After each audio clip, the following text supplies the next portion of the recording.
في يوم زي النهاردة من 5 سنين فقدنا النجم الكبير محمود ياسين.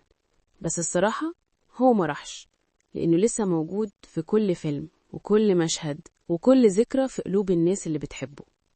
اللي يمكن ناس كتير ما تعرفوش عن محمود ياسين إنه وراه قصة حب من أنقى وأجمل القصص في الوسط الفني، قصة تشبه الأفلام اللي كان بيعيشها على الشاشة، بس دي كانت حقيقية 100%.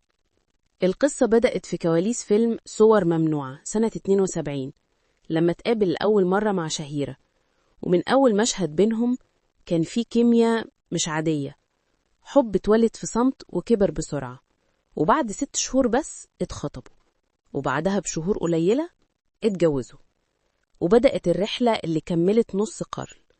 شهيرة حكت في أكتر من لقاء إن محمود ياسين كان بيحبها جدا، لكن رغم كده عمره ما فرضها على شغل أو رشحها في أفلامه.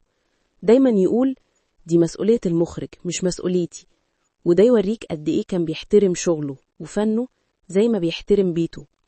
سنين طويلة جمعتهم فيها نجاح وضحك وتعب، لكن اللي بينهم كان دايما أقوى من أي حاجة. حتى لما حصل بينهم طلاق مرة ما استمروش بعيد عن بعض، ورجعوا بسرعة كأن القدر مصمم بيكمل الحكاية.